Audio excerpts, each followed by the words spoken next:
issues and everything else, listen to the American Adversaries on AM 660. The Answer. These guys got it going on. Trust me. Yeah, trust us. We're not doctors. We have it going on, unlike the Democrat debate last night, which was terminated 7 minutes early because it was so that boring Democrat debate. No. There was Hillary and her two doughboys. And even though it was on CBS, of course, it was on Saturday night. And I tell you what, they probably actually got a bit of a boost, unfortunately, because of the terrorist act. Because, you know, Saturday night debate, when you got college football on, you got TV going on, you got people going out to movies and doing stuff that they normally do on the weekends, which is why you don't do stuff like that on the weekends. And at first I thought Hillary debates, but it's done on purpose. Well, last night it revealed their weaknesses. Debbie was a man, Schultz. Yeah. She made sure that Hillary's going to be the nominee. Yeah. Well, the debate night revealed that she's got a huge weakness, and it was supposed to be her strength, and that is foreign policy. In the meantime, let's go to our man Carl Jackson, who's on the line with us right now, fresh off the summit himself. And Carl, how was it up there on top of the summit, sir? Oh man, it was excellent. That was a fun time. I didn't get to spend as you guys did out there, but I got to tell you, that was a great time. If we're speaking of the same summit. Yeah. And Chris was I got to do his horn. That guy gave me a chance to be in the. Well, he sounded like a pro in there. Well, I was telling the folks earlier about the conference and starting. You know, we had the Carson one that Friday night, and then the others is Saturday. And that Friday night one was the one I was the proudest of us all, because the whole team was in there pretty much. And we all got separate. And I got mine in, then Rachel got hers in. Rachel's question had to do with Israel and what would Ben Carson do for Israel. And she said, I love Rachel because she's like, she sees things from different perspectives. She took that statement by Barack Obama that he recognizes Israel's right to protect itself as saying, you're on your own, buddy. And she asked him that question in that fashion. I thought it was an excellent answer. They would not be on their own. Great question. That was a great question. And you followed it up with a grand slam as he was going out the door. Similar fashion question as he was heading off stage. Carl did the same thing to Dr. Carson. Tell us that. Yeah, basically, honestly, I got to tell you the truth. Chris gave me. I had to follow his lead. I was a nervous wreck in there. I hadn't been in that. I hadn't been in that position before, and Chris and Rachel Cohen led off with some great questions, and I was like, man, I got to get mine in, but I was so nervous. I could hardly remember what to ask. And then he was walking off the stage. I heard them say one more question, and I started panicking and sweating. I was like, oh my God, I can't believe I'm letting this opportunity pass me by. And so I decided to outshout the guy that was shouting in front of me. And I said, Dr. Carson, what are you going to do about the spoiled brats in the University of Missouri and Ithaca and Yale? And I forget exactly how I posed the question. What would your response be? And he went on to answer. First of all, he said he would encourage the administration, to take a stronger stance. Well, go ahead. And do you remember the answer? Chris, I don't. I got to tell you, I was so.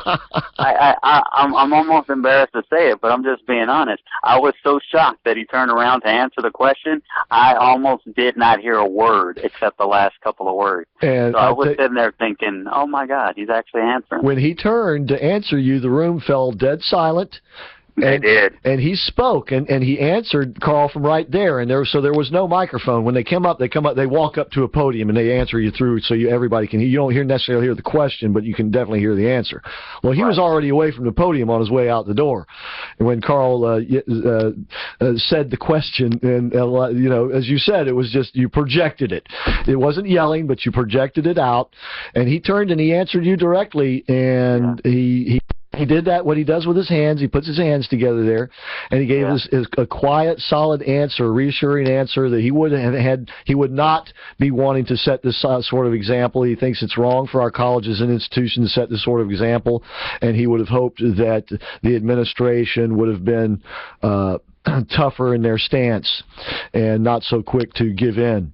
And pretty much but hey, it was a very thoughtful answer. I thought it was an excellent question.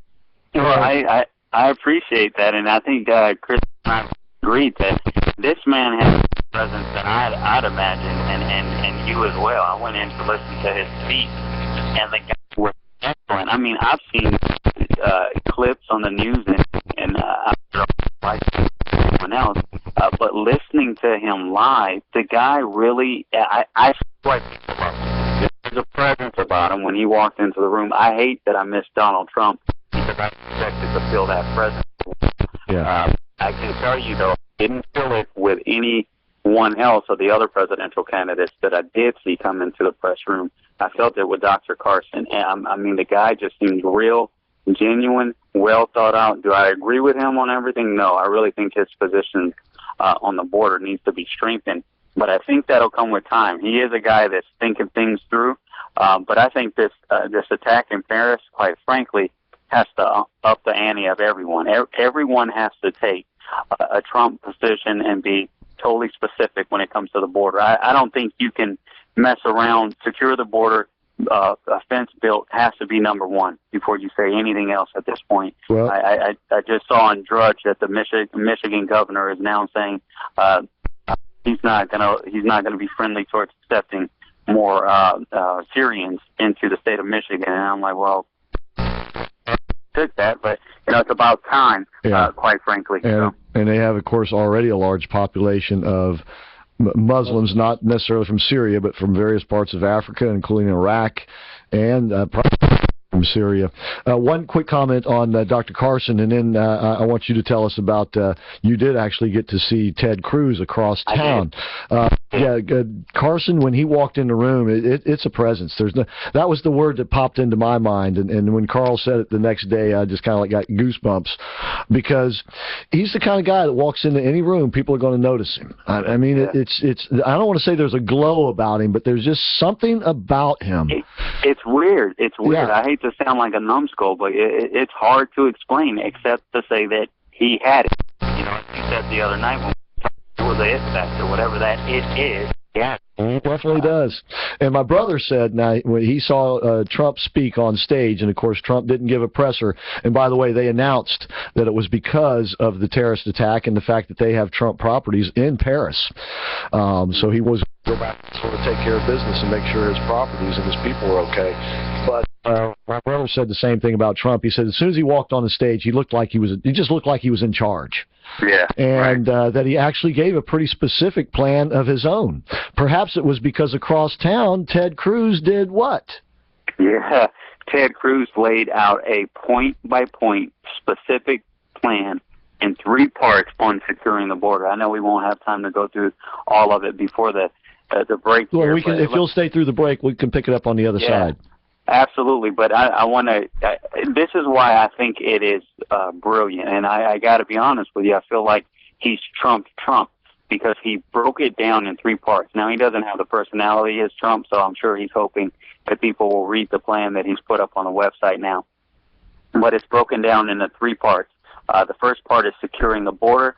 The second part is restoring the rule of law. And the third part is reform legal immigration to protect Americans. And I got to tell you, when you when I go through this breakdown, you'll see almost that restoring the rule of law. This is something that I've wondered about. Okay, this president has been a despot, and He has just circumvented the Constitution, usurped the power of the Congress, and obviously they gave him some of the power. So I can't completely say that, unfortunately. But he definitely has circumvented the Constitution as much as possible. And so you have to ask yourself, okay, how is it that a president has totally destroyed the rule of law, totally destroyed the Constitution?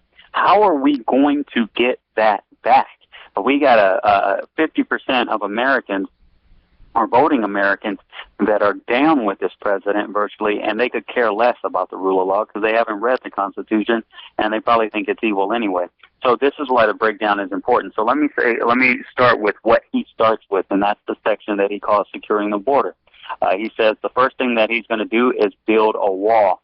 He spoke specifically on the fact that there's no need for new legislation, only a backbone, essentially. We already know that there was legislation in 2006 when the Republicans said they were going to build a wall, and they passed the bill and all this kind of stuff, like the legislation there. They built 36 miles of the fence. They the additional 600, what is that, 54 miles needed. We'll the rest of that wall. I will build.